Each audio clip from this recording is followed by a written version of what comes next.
Hello again. We do want to welcome you back to Coffee with Zach and Russ, and this time Coffee with Brother Bonner as well. We have with us Brother Michael Bonner from the Texas School of Preaching, and he's going to be joining us today and joining us, Lord willing, once or twice a month, as much as we can get him on here to do this podcast with us. And today we're looking really at the idea of examples. You know, and we were talking about this just a second ago. You know, the Super Bowl was that last Sunday? Mm-hmm. That tells you how big of a sports fan I am. I always forgot when it was. But of course, following the Super Bowl, you had the Super Bowl parade. And, you know, I was thinking about this the other day because it's been a topic, you know, yesterday at lunch and then again last night at dinner. You know, we have so many, I think they said 1 million people were at that parade, 1 million people in Kansas City, which I knew to be a lot. I'm not a big crowd guy anyway, but I knew there'd be a lot. And so, but what kept coming up was the intoxication of the players, you know, and I can't help but think about all the, of course, adults out there watching them and some adults really encouraging them. I was told some were tossing small bottles of alcohol to the players and they were drinking it. But I think about all the number of kids who are seeing those types of things, and you hear how these guys are acting. I won't say all of them were acting that way, but some of the more well-known ones, you know, Kelsey and some others were out there very intoxicated in front of everyone. And I just think about the example that they set. And really, I think in many ways, just how little they care about it, to be honest. And that's why I wanted to bring up this topic today, which at least my thoughts are anyway, are going to center around Proverbs chapter 24, verses 1 and 2. Reading from the New King James, it says here, "Do not be envious of evil men, nor desire to be with them. For their heart devises violence, and their lips talk of troublemaking." You know, sometimes you read this verse, you think, well, we don't hang around people today who are like going to go out and kill someone or shoot someone who's prone to violence. But some people don't have a problem with hanging out with individuals who are going to go out and get drunk, going to go out and do drugs, going to go out and fornicate, those types of things. And so we do not want to be associated with those individuals. And before I go any further, I'm going to pause and let Brother Zach or Brother Bonner add anything they'd like as we look at this idea of, you know, the examples we see around us. And I think in reality, the poor examples we see around us and the dangers of them. So I'm going to stop, let these guys say anything they'd like as we continue with this topic. You know, one thing I just want to make mention of just real quickly, because, you know, you brought it up, the Super Bowl parade, and I'll be the first one to tell you, those that know me, you know, I love the game of football. It drives my wife crazy because I can sit down and just watch a game. To me, it doesn't matter who's playing. I just like the game. But, you know, for the second year in a row, we've had to watch the Chiefs. I say had to watch, but, you know, the Chiefs, they went out and they won the Super Bowl, good for them, and then they've had this parade. And last year, I remember I recorded the parade because I kind of want to watch it. I watched 30 seconds of that parade last year. I shut it off because before those players even got to the parade, they were out of their mind, wasted. And it's the same thing this year. I didn't even record it, didn't even mess with it this year. But Sarah told me that she was flipping through her Facebook feed or something, and she's seen a portion of it where one of these players was out here, he had like a champagne bottle or something, was shaking it and was spraying it on the crowd. And one of the things that stuck out to her was there was this child, and she said this child couldn't have been more than 4 or 5 years old, right there in the midst of that, getting that alcohol bath. And she said, "Zach, that's who our youth look up to." And so, you know, we're going to talk, and, you know, you made mention, be not envious, the King James says, against evil men, neither desire to be with them. Well, you made mention 1 million people were in Kansas City. Why? Because they wanted to be with and around those players. We have young kids that look up to Mahomes and to Kelsey and say, I want to be like them. And look at the sin that they're involved in. When's the last time you heard a young child look at an elder of the church and say, I want to be like him? When's the last time you heard a young kid look at a preacher of the congregation and say, I want to be like him? It's because the world has warped the minds of our youth to say, well, you need to be like this. individual. And, I couldn't help but think, because you made mention of the million people, Exodus chapter 23 and verse 2, thou shalt not follow a multitude to do evil, neither shalt thou speak in a cause to decline after many to wrest my judgment. Don't follow a multitude to do evil. When we have the influence that we see around us, and it's not just football, we could look to any other sport too, but obviously that's what's fresh in our mind. Man, it's really sad, and I'm glad that we're doing this topic. Well, a few things came to my mind that I thought, as God's people, it reminded me of Psalm 73 and how the psalmist was struggling when he said, my steps had nearly slipped, for I was envious of the boastful. And it makes me think about that, because sometimes as God's people, we have to be extremely laser focused to make sure that we don't allow that to be our focal point. And so I appreciate how we've already gotten started, Zach, the things that you have said, because it's painful just to know that these individuals are role models. But I would rather them be role models to the ungodly than to the godly. Mm-hmm. Our responsibility is to be role models not only to the godly, but to the ungodly by having podcasts such as this, mm-hmm. by putting ourselves out there, because you get to talking about today's mainstays, athletes, actors, actresses. Again, Taylor Swift was she was the mainstay of the NFL, and how her and Kelsey would walk around holding hands, hugging and kissing. Like I'm a grown married man. I don't do all that in public myself, and so, I mean, it just makes me think about what are we doing as a society, and it should make us all think about Proverbs 14, verse 30, righteousness is a nation, but sin is a reproach to any people. But make no mistake about it, when you begin to call evil good and good evil, and that becomes, I'm going to use this word again, the mainstay, brethren, I see why we are seeing the things we're seeing even today.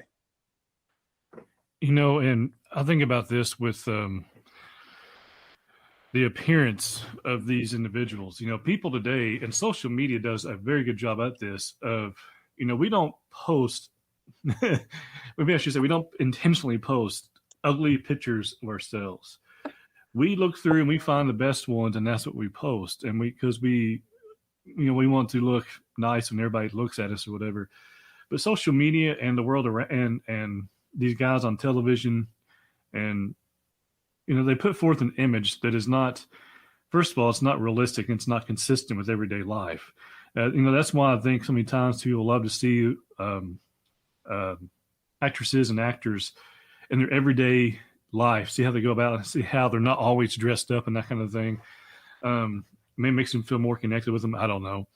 But we think we have to, when we see people living a certain way and acting a certain way and dressed a certain way, there's the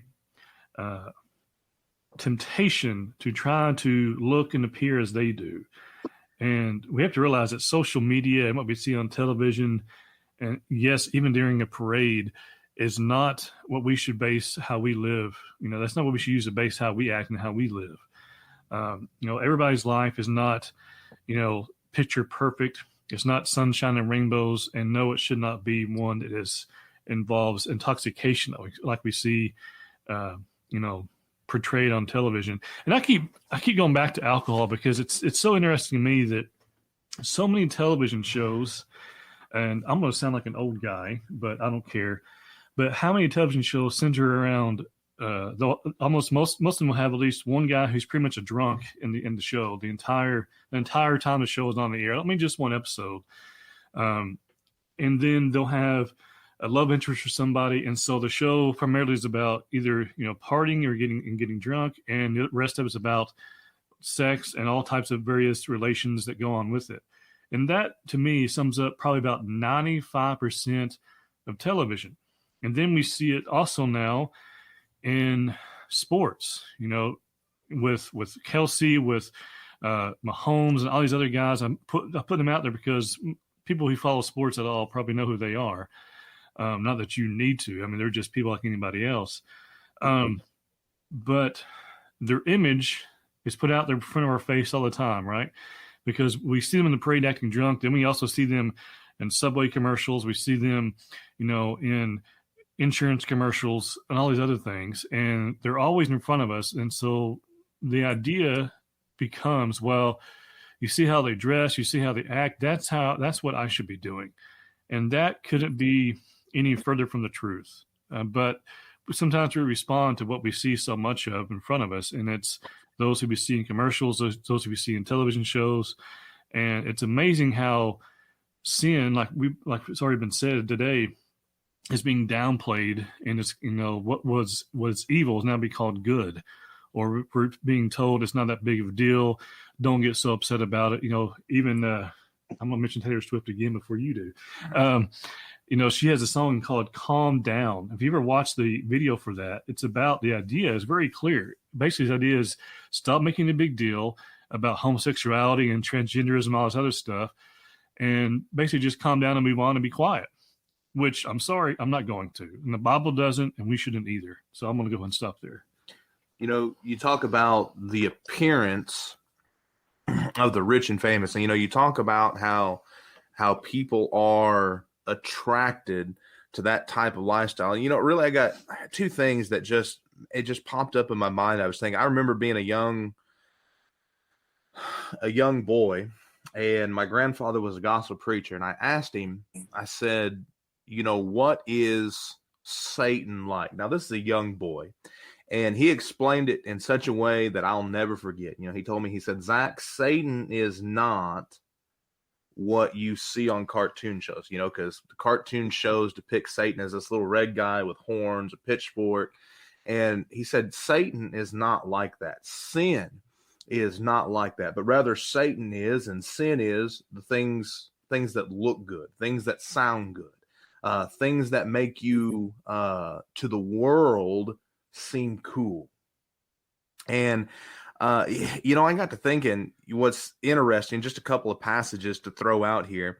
One of them is found actually in Hebrews chapter 11, when it's talking about Moses. Hebrews chapter 11, specifically verse number 24, it says, by faith Moses, when he come to years, refused to be called the son of Pharaoh's daughter, choosing rather to suffer the affliction with the people of God than to enjoy the pleasures of sin for a season. The world gravitates to that nonsense because in their eyes, it's pleasurable. It's the things that make them look cool. As a matter of fact, I'm dealing with something right now that I found out that there's this gentleman that he's not necessarily involved in smoking and drinking, but he has in the past posted pictures on Facebook that give the appearance of him smoking and drinking. The answer is why? You don't actually participate in those things, so why are you have pictures of you smoking and drinking or something like that? Well, it's to give the image of, well, I want to be cool. I want to be like those that are in the world. And real quickly, and I'll let Mike jump in here, I couldn't help but think about 1 John chapter number 2, there in verse number 15, love not the world, neither the things that are in the world. If any man love the world, the love of the Father is not in him. For all that is in the world, the lust of the flesh, the lust of the eyes, and the pride of life is not of the Father, but of the world. And the world passeth away, and the lust thereof, but he that doeth the will of God abideth forever. It's interesting. People are attracted to things that are passing away when really our focus should be on eternal. And I know that's getting ahead of kind of what we're talking about, but I just want to make mention of that. Man, I appreciate the dialogue already. And it made me think about this from the other perspective. In Jeremiah 10:23, Jeremiah said, "O Lord, I know that the way of man is not in himself, and not in man that walk to direct his steps." It's obvious that the majority of the world that we're looking at are not allowing God to direct their steps, which we know that the steps of a good man are ordered by the Lord. Psalm 37:23. We know that. But how is that to take place? Well, in Psalm 119, verses 9 through 11, we know that a young man cleanses their way by taking heed to what God's word says. And so it's obvious that these people are walking according to their own understanding. They're not leaning upon God. And again, we have the responsibility of doing just these things, even if only a couple hundred people see it. Well, if those couple hundreds people see it and they tell another couple hundred and they tell another couple hundred, then we are influencing the minds of individuals one soul at a time. We know, according to what John said, verse 17, the world I witness, and we see it day by day. And it's obvious that individuals and their influence is growing stronger and stronger. But I got to go to Ecclesiastes chapter 8. And we often look at verse number 11 as it relates to, because the sentence against an evil work is not executed speedily, therefore the hearts of the Son of Man is fully set in them to do evil. But verse 12 has always intrigued me. And I wonder why I didn't quote that. Though a sinner does evil 100 times and his days are prolonged, yet I surely know that it will be well with those who fear God, who fear before him. Brad, we just got to keep telling our children and those whom we come in contact with doing these podcasts, hey, they're going to have their day. We just hope they obey the gospel and turn away from it before it happens. Mm-hmm. Right. Yeah, that's an excellent point there with verse 12. And I like that idea there that says there, though a sinner does evil 100 times and his days are prolonged, because, how many times we heard people say, well, I feel like, that these people over here are blessed and I'm not. They're doing evil and they're being blessed and they're not, and I'm not. Things are not always as they appear. And I think sometimes we confuse blessings with temporal. I mean, we live in an evil world, and so the evil world is going to reward those who also do evil. That's just logical. And they're not, overwhelmingly, they're not going to reward the righteous for doing what is right, because we're in contradiction to them. We're just in the way. So evil people are always going to seem like they're prospering to the righteous. But the question I think we have to go back to is, do we want to prosper? Do we want to do evil to prosper in an evil world? No. Right. I'll go back to Ecclesiastes chapter 2. And, I love verse 1 of Ecclesiastes chapter 2 and verse 1 here, where he says here, I said in my heart, come now, I will test you with mirth.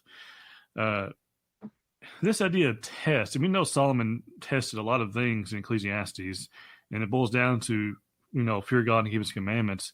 But all the stuff he did, he tells us, didn't bring happiness. And it's amazing how many times we forget that we can learn from his example. I mean, he tells us that he could do whatever he wanted to, whatever his eyes beheld, he could have it if he wanted to, which clearly indicates also not just physical things, but also women. And so, but what's interesting is he talks about how none of those things brought him happiness. And actually we know that it would ultimately be his demise, be carried away into a lot of evil.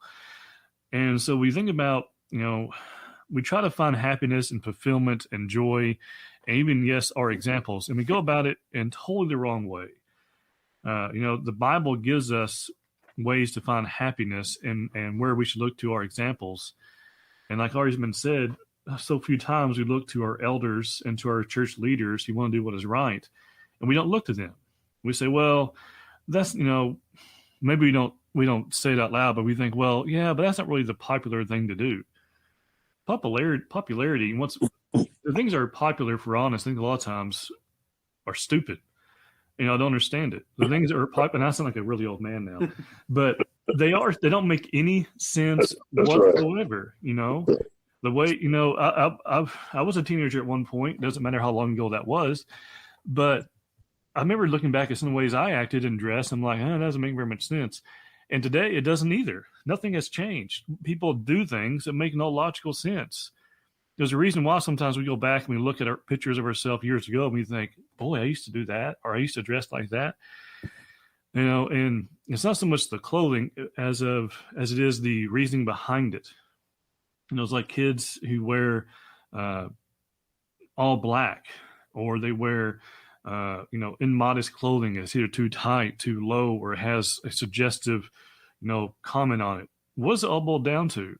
And I'll tell people this. I told a kid this one time at camp. He didn't like it, but he understood what I meant.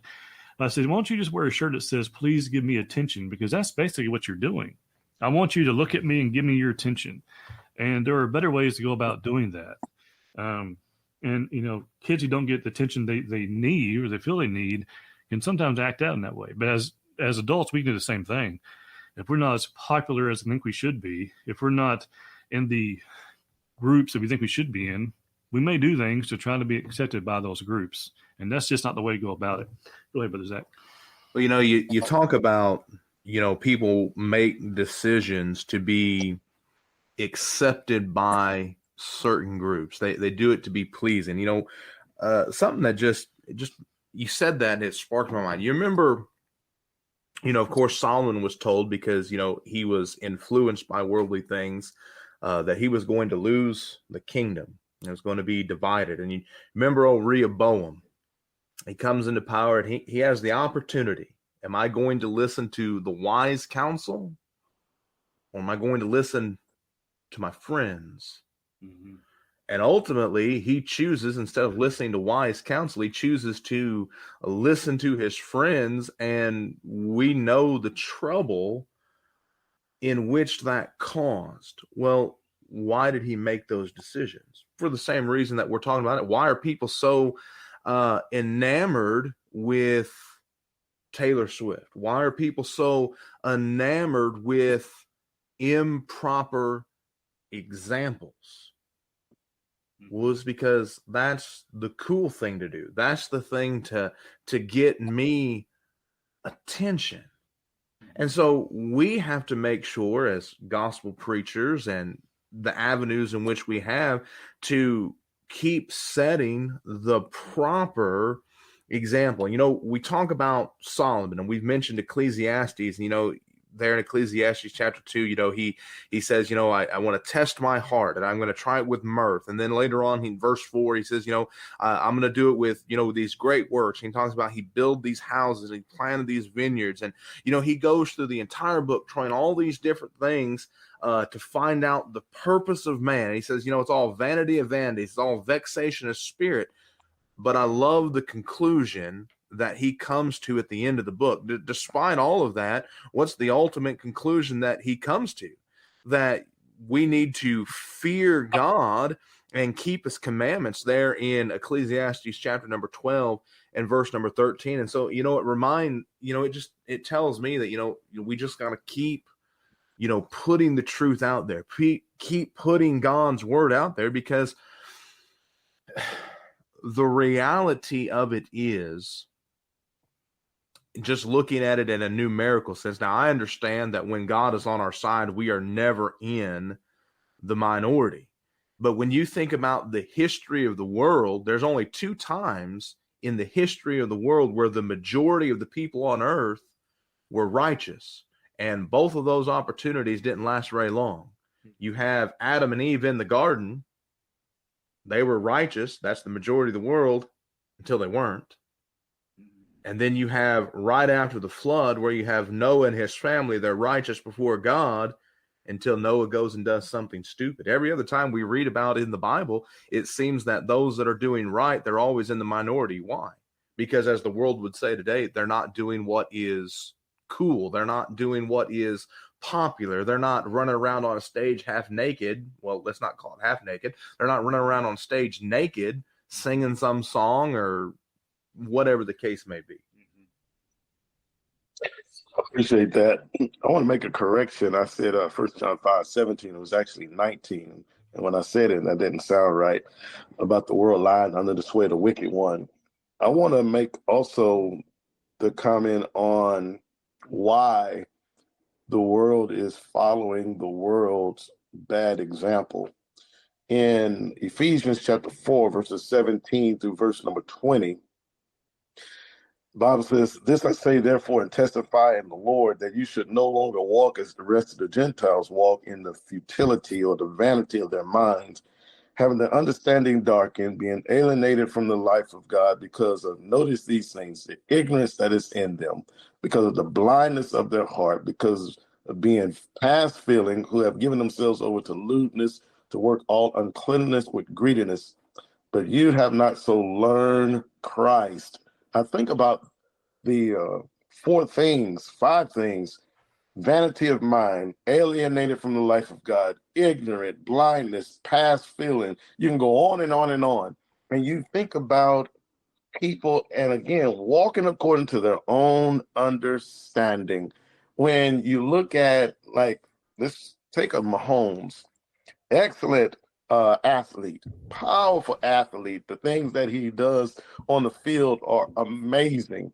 And then I saw just highlights of the parade because of the incident and how he no shirt on. It's just embarrassing. And then after the shooting, the next day he's at the hospital and he's comforting kids that got shot at the parade. And there's so many different things going on in there. And it makes me think about James 1:8, how a double-minded man is unstable in all their ways. And so I learned this years ago and was reminded again by some podcast I was listening to.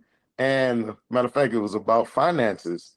And the guy says the way you do one thing is usually how you do all things.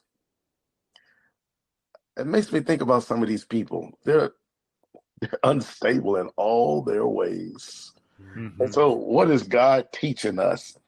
He's teaching us that we're the light of the world. We're the salt of the earth. We're that city that's set upon a hill.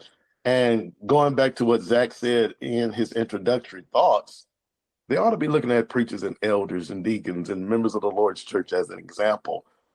And truth be told, some of them probably are. But that pull of the world is strong. And so we have to remain in the Word of God and be the example, as Paul told Timothy, to the believers. And like Jesus is an example that we should be following, 1 Peter chapter 2:21 and following. And so, again, I'm going to emphasize we need to keep doing things just like this and know that Hebrews 6:10, God, he sees our works and he's going to reward us because of it. And I totally agree with that. And I keep going back to, I'm glad you brought up Ephesians 5 or 4, rather, in verse 20 with that phrase, but you have not so learned Christ. It reminds me of when I was a kid, when I hear my parents say, you know better. Yes. And that's basically the idea there is Christians know better. Right. And there's no excuse for it. There's no reason for us to be carried off in these things. We have not, this is not the way of Christ, basically, is what he's talking about there. We see all in verses 17 and following there, the way they are, how they're ignorant, how their heart is blind, there in verse 18, how they give themselves over to lewdness, to work all kinds of uncleanness and wickedness and greediness and on and on and on. He says, well, you haven't learned those things from me. You know better. You have not so learned Christ. And, we go back to Proverbs chapter 14, there in verse 13. And this is what I try to remind people. And I think we touched on this a little bit earlier as well, is that, I think Mike is wanting to say they're going to, the wicked are going to get their just reward, right? And in Proverbs 14, verse 13, he says, even in laughter, the heart may sorrow, and the end of mirth may be grief, which means all their good times and things are going to come to an end. Right. The role of the rich man and Lazarus are completely reversed at death. Right. One who knew only the pleasures and one who knew only pain and hardship, they were flipped. And all that rich man wanted was one, relief, and two, for his brothers not to join him there. Yep. And as Christians, we should be those who do not want ourselves to get caught up in these types of things, or others to get caught up in it as well. Right. All of us have children. The last thing we want to do is see them get caught up in this kind of stuff. And I remind my daughter sometimes, I once was your age too. I'm not a dummy. We know what goes on. We know, the thoughts of other, some of the mindsets, I should say, of some other individuals sometimes by the way they act. And we don't want to allow ourselves to get caught up in it, or those we care about as well. Because one, it may all seem fun and fun and games and almost as if there's no consequences. We know that's not true. It's all going to come down, to the day where we stand before Christ, and there's no more laughter about the evil things that we have done. And it's too late to correct them by them. So we want to correct them before we get to that point. Go ahead, Brother Zach. You brought up that passage there in Proverbs 14. After they're going to come to an end, which means those that are living in sin, at some point, we recognize that, man, that's going to come crashing down, whether that's in this physical life or, as you pointed out, the rich man, when he opened up at his eyes being in torments. But, just chapter prior to that, in Luke chapter 15, you have the prodigal son. And, it makes mention there, Luke chapter 15 and verse number 12, the younger of them said to his father, give me the portion of goods that fall to me. And he divided unto him his living. And not many days after, the younger son gathered all together and took his journey into a far country and wasted his substance on riotous living. He was out involved in some of these very things that we have just talked about within this podcast. And no doubt, as he is spending that money, as he's doing this riotous living, I picture it in my mind that he's got a crowd around him. And then what happens? Well, it all comes crashing down. So much so that here he is, that he's hungry.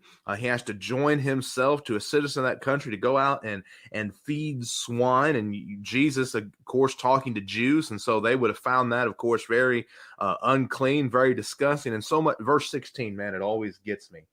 There's a sister there at a Park Street, Sister Millie. She did a class with the children.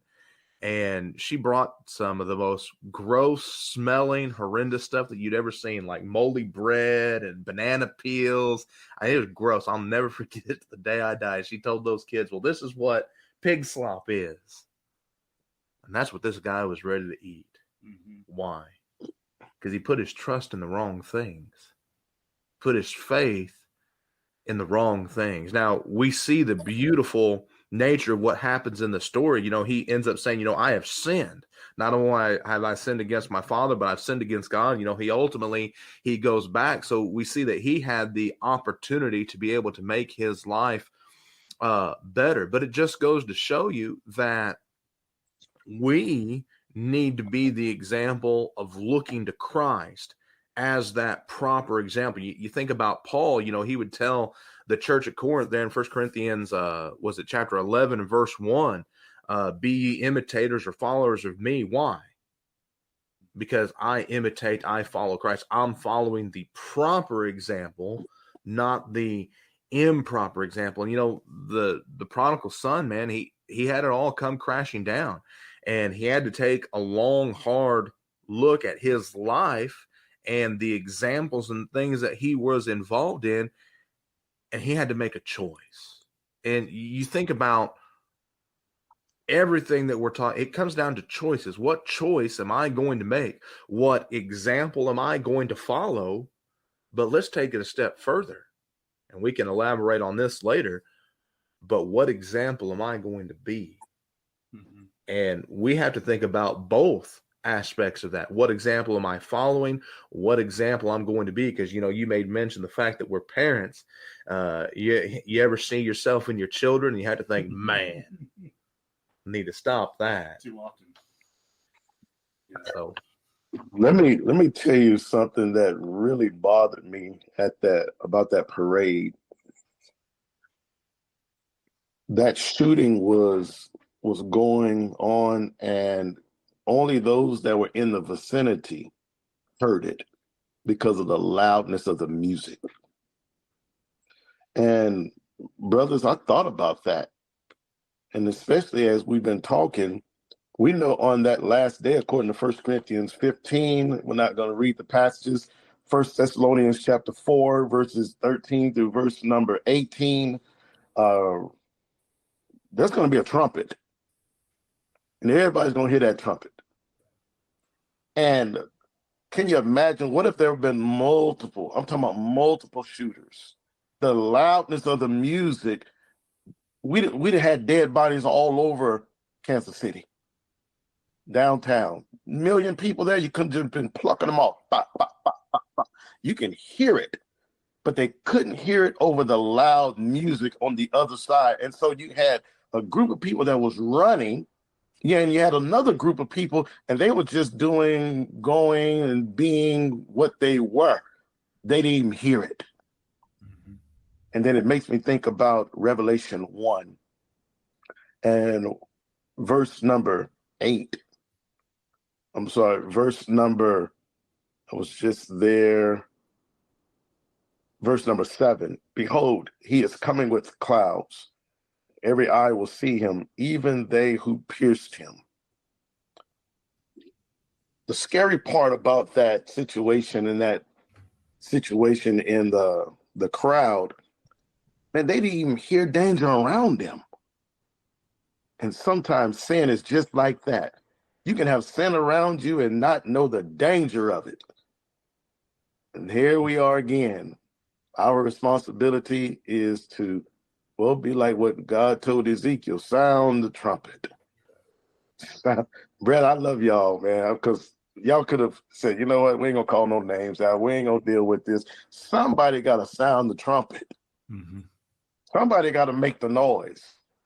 My wife and I, we was talking about our kids, and we have one child, and she was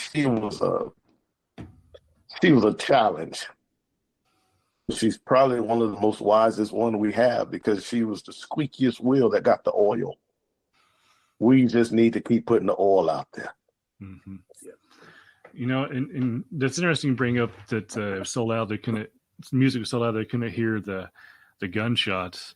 And to your point, I mean, you think about it, I mean, like you said, the noise of the world can be so loud we don't hear the dangers of everything that's going on around us. Good teaching right there. I mean, we think about all the stuff that's going on, and the world can distract us intentionally or unintentionally in various ways, and we just don't see it. You know, I don't I don't watch the news anymore often because, one, it raises my blood pressure, but also because a lot of it is just noise to, I think, in a lot of ways to keep you distracted from other things that are going on. You know, we're so caught up in politics, but we don't pay attention that people are actually dying around us. People are starving to death. People are in danger. Some places in the United States, folks are afraid to go outside because of the dangers around them. You know, I think about there was a time I want to go to Chicago, you know, and see, you know, what the Bulls play and that kind of thing. And you could not pay me to go there today. You couldn't pay me to drive through there, let alone get out of the car there. And I think there's a lot of places like that today that we are in physical danger. But I think in a spiritual sense, we don't realize how much danger is around us all the time. That's right. And we get out and we walk around like there's not a care in the world. And that's just not true. We have to pay attention, you know, and this will be my final comment. And I know we have to start wrapping this up here, but I want to look at real quick, Proverbs chapter 24, 19 and 20. And I think really this is kind of the end of my thoughts about this anyway. In Proverbs 24, 19 and 20, when he says, do not fret because of evildoers, nor be envious of the wicked, for there will be no prospect for the evil man. The lamp of the wicked will be put out. And we've already mentioned this a little bit before, but we need reminded that those around us who are doing evil, they're not going to prosper. You know, we put evil men in halls of fame, and it's why?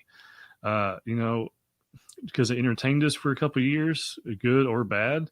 You know, there's a certain hall of fame that's mentioned in the Bible, and that has nothing to do with the ideas of the world. If there's a hall we want to enter, it's the one that's going to lead us to the heavenly home. And so I think in many ways, we need to make sure we're not seeking to be well known by those around us or to join in their circle of acceptance and just they're going to do what they're going to do. It doesn't mean we have to join in with them. Go ahead, Brother Zach. You know, man, Jeremiah chapter 8, because, you know, Mike had made mention of, you know, that they couldn't hear the danger that was around them. Sometimes we get so caught up in our ways and the ways of those that we're following, we don't recognize the danger that we're in. And so as Jeremiah here is dealing with Judah, and some of the sin that they are in. Just notice some of the things that Jeremiah says, and you pick up in verse number 10. Well, you would go back up to verse number 5. He talks about how they're a perpetual backslider. Verse number 9, the wise men were ashamed. Why? Because they rejected the word of the Lord. But verse number 10, he says, therefore I will give their wives unto others, and the fields to them that shall inherit them. For everyone from the least and the greatest is given to covetousness, from the prophet even to the priest, every one that dealeth falsely. For they have healed the hurt of the daughter of my people, slightly saying, peace, peace, when there is no peace. You look at what the world considers proper examples, and they're involved in these things, and it's saying, don't worry about what's going on, don't worry about what we're doing, because it's okay. They're saying peace, peace, when there is no peace. And Jeremiah said it's so bad there in the very next verse 12, that they could not blush, and therefore God was going to take care of it. Verse 13, he said he was going to consume them. And so, just going back to it, we need to make sure that we're the ones, as even Mike brought out with Ezekiel. And, it's such an important point that Ezekiel brings it out twice, in Ezekiel chapter 3, and again later in Ezekiel chapter 33. We need to be the watchmen. We need to be sounding the warning, because the world is telling us that there's peace when there is no peace. But God is telling us there's a way in which we need to live, and we need to make sure that we're doing it. And just because, let me just throw this point out here really quickly. Just because someone seems that they're blessed doesn't mean that they're holy. Mm-hmm. Jesus would make mention there in Matthew chapter 5 that it rains on the just and the unjust. So just because someone appears that everything is going well, that doesn't mean anything in the eyes of God. Are you truly living the way that God would have you to live? That's what matters. Are we being the example that we need to be? That's what matters. I wonder,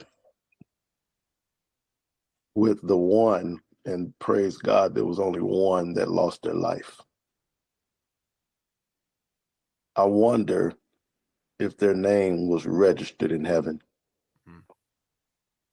Because the people that they went to go see, the Kansas City Chiefs national football team, that's the example. That's what they went to go see. It's a celebration. It's a block party, 1 million people. And still, so we've got 1 out of 1 million lost their life. That was too many. Thank be to God. Philippians 3 and verse number 20, our citizenship is in heaven. That's right. But there's something that was brought out on yesterday, and the brother was talking about how a young man was trying to go into the military, and they lost his birth certificate and all that in a fire that took place at a courthouse. And so at 17 years old, he falsified documents in order to get into the military, and they got in. But in Hebrews chapter 12 and verse number 22 and 23, but you have come to Mount Zion, to the city of the living God, the heavenly Jerusalem, to an innumerable company of angels, to the general assembly and the church of the firstborn who are registered in heaven, to God, the just of all, so forth and so on. I made the comment in class. I said, that guy, he falsified documents to get into the United States military, but you can't falsify documents to get your name in heaven. Mm-hmm. And I wonder if that one that lost their life was at least in Christ. Mm-hmm. Let's say they wasn't. That was not only a tragedy from a societal perspective, but from a spiritual perspective. Yeah. Satan won another one. Yeah. And I appreciate the comments that y'all have made. I appreciate this lesson. And I'm going to go ahead and write an article on this, because it's necessary. We got to get the word out as much as we can. Yes, it is. And since I'm the one controlling this here, I'm going to make one final comment. Then we're going to be done. But it's a reminder, those events that we should always be prepared. And Zach touched on this earlier with the prodigal son. And we talked about the rich man and Lazarus. We could give other examples as well throughout the Bible, but there is nothing, as far as how long we're going to live on this earth, there is nothing guaranteed. Surprises and sudden events happen all the time. And the shooting there in Kansas City is just a reminder of that. And like was pointed out last night over dinner, was that there's shootings in Kansas City every day. That's right. That's just the one that made the news. In fact, I believe one brother told me there was a shooting that same day on the Kansas side, and then the shooting there after the parade. It's all over the place. We're having to have conversations about protecting yourself, but that's a whole other thing we'll talk about maybe another time. But the point I want to make before we close out here, and I'll give everybody else one more chance to, I guess, since I'm talking for a long time, is that we need to make sure we're prepared. We're not talking about just, protecting ourselves from physical danger, but like Brother Bonner was saying, we have to be spiritually prepared. And if we're not prepared when the time comes, there's no second chances. And so we have to make sure that we are prepared always for what we may not know is coming. So I'll stop with that. Brother Zach, have anything you want to add? I'll just add this really quickly. The idea of being prepared and to just, Job would say in Job 14, verses 1 and 2, man that is born of woman is a few days and full of trouble. He that cometh forth like a flower and is cut down, he fleeth also as a shadow and continueth not. James would say in James chapter number 14 that our life is but a vapor. So why bring that out? To show that we need to be ready. Mm-hmm. Because the truth of Hebrews chapter 9 and verse number 6 is still true. For it is appointed unto man to die once, but after this, the judgment. Mm-hmm. And so are we ready for that judgment day? If today is our last day, I told the brethren last night in my sermon, I said, we're not even guaranteed to make it to the end of this sermon. And so if we're not ready, we need to make sure that we're ready. That one that lost their life during the parade, I don't think she woke up that morning and locked her door and said, I'll never be back here. That's right. We need to make sure that we're ready. We need to make sure that we help the world be ready. Mm-hmm. And lastly, when people want to go to those type of events, I believe we need to have the same attitude that Paul had toward the Ethiopian, the Philippian jailer in Acts 16 and verse number 28. Do yourself no harm. Don't go to that. Mm-hmm. That's right. Yeah. There's no need to be there. Yeah. You don't need to be there. That's right. Well, I thank you, brethren, for joining me today. Thank you, Brother Zach and Brother Micheal. And Lord willing, we'll all be back here again here soon. We thank you for all those who are listening. And we do hope to see you again here next time.